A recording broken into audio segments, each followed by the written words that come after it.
भाजप सध्या एकनाथ शिंदेंची गोची करण्याची शपथ घेतल्यासारखंच वाटतंय।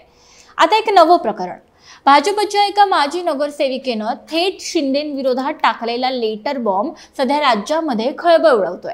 या माजी नगरसेविकेनं आपलं शिंदेंवर गंभीर आरोप करणारं हे सनसनाटी पत्र राज्याचे मुख्यमंत्री, निवडणूक आयोग आणि अगदी सरन्यायाधीशांपर्यंतही पोहोचवलंय। म्हणजे प्रकरण किती गंभीर आहे हे पाहाच। शिंदेंना स्वार्थी म्हणणाऱ्या या माजी नगरसेविका नेमक्या आहेत कोण, त्यांचे आरोप काय आणि याने शिंदे कसे गोत्यात आले आहेत, सगळं लगेच पाहूया या व्हिडिओच्या माध्यमातून। नमस्कार, मी गौरी आणि तुम्ही पाहत आहात प्राइम टाइम महाराष्ट्र। सुरुवातीला एक महत्त्वाची आठवण, तुम्ही जर अजूनही आमचं चॅनल सबस्क्राइब केलं नसेल तर ते जरूर करा। आपल्याच गटाचे उमेदवार निवडून यावेत यासाठी उपमुख्यमंत्री एकनाथ शिंदेंनी पालघर जिल्ह्याच्या जिल्हाधिकारी आणि मुख्याधिकाऱ्यांवर दबाव टाकला आणि अख्खी प्रभाग रचनाच बदलली असा खळबळजनक लेटर बॉम्ब भाजपच्या माजी नगरसेविका अलका राजपूत यांनी टाकलाय। स्वतःच्या स्वार्थासाठी शिंदेंनी ही प्रभाग रचना बदलल्याचा आरोप करत राजपूत यांनी आपलं हे पत्र थेट देशाचे सरन्यायाधीश, केंद्रीय आणि राज्य निवडणूक आयोग, मुख्यमंत्री देवेंद्र फडणवीस आणि नगर विकास विभागाला पाठवून न्यायाची मागणी केली आहे। आता नेमकं असं घडलंय काय तर आगामी स्थानिक स्वराज्य संस्थांच्या निवडणुकीसाठी पालघर नगर परिषदेची प्रारूप प्रभाग रचना ही जाहीर झाली। पालघरच्या मुख्याधिकाऱ्यांनी गोपनीयता बाळगून 15 प्रभागांची रचना आणि हद्द ही निश्चित करून तसा अहवाल निवडणूक विभागाकडे प्रसिद्धीसाठी सादरही केला।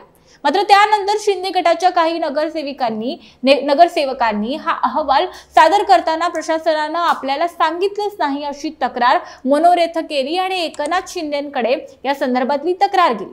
त्यानंतर शिंदेंनी तातडीनं या संदर्भामध्ये मुख्याधिकाऱ्यांना झापलं आणि आपल्या मनासारखं करून घेतलं। 4 ऑगस्ट रोजी एकनाथ शिंदे यांनी मुख्याधिकाऱ्यांना मंत्रालयामध्ये बोलावणं पाठवलं आणि मग दबाव आणि दंबाजी करत प्रभाग रचना बदलण्यास भाग पाडलं। असं दबाव तंत्र वापरताना शिंदे यांनी सर्वोच्च न्यायालयाच्या आदेशाच्या निर्देशांचं उल्लंघन केल्याचा आरोप भाजपच्या या माजी नगरसेविकेनं आपल्या पत्रामध्ये केलाय। राजपूत यांनी आपल्या या पत्राद्वारे असा गंभीर आरोप केलाय की एकनाथ शिंदे यांनी प्रभाग रचनेच्या गोपनीयतेचा भंग केलाय। इतकंच नव्हे तर त्यात छेडछाड आणि गैरप्रकार केलाय, मनमानी करून जुनी प्रभाग रचना फोडण्यास सांगितलंय आणि त्यांच्या बगल बच्चांसाठी म्हणजे शिंदेंच्या बगल बच्चांसाठी सोयीची ठरणारी नवी प्रभाग रचना कशी असायला हवी याच्या सूचना त्यांनी जिल्हाधिकाऱ्यांना दिल्या आणि त्याप्रमाणे नवी प्रभाग रचना ही मंत्रालयातच फायनल करून घेतली। लक्षात घ्या, अत्यंत गंभीर स्वरूपाचा आरोप हा भाजपकडून थेट एकनाथ शिंदेंवर होतोय। 4 तारखेला मंत्रालयातून परतल्यानंतर 5 ऑगस्टला जिल्हाधिकारी कार्यालयामध्ये लगबग सुरू झाली। 5 ऑगस्टला रात्री उशिरापर्यंत नवी आणि बेकायदेशीर प्रारूप प्रभाग रचना तयार करण्यात आली।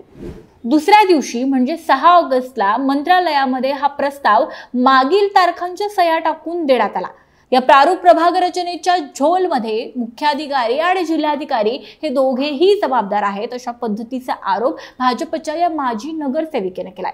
इतकंच काय तर एकनाथ शिंदे यांच्या दबावाखाली केलेले बदल हे बेकायदेशीर आणि गोपनीयतेचा भंग करणारे आहेत आणि या घटनेला जिल्हाधिकारीही तितकेच जबाबदार आहेत। त्यामुळे ही प्रभाग रचना रद्द करून अधिकाऱ्यांवर कारवाई करावी अशी मागणी या भाजपच्या माजी नगरसेविकेच्या पत्रामध्ये मुख्यमंत्र्यांकडे करण्यात आलेली आहे। लक्षात घ्या, शिंदेंच्या या दमबाजीतून स्वतःचा फायदा करून घेण्याच्या प्रकारामुळे भाजपचं इथं मोठं नुकसान होणार आहे। त्यामुळे भाजपचे स्थानिक पदाधिकारी अर्थातच इथे आक्रमक पवित्र्यात दिसतात।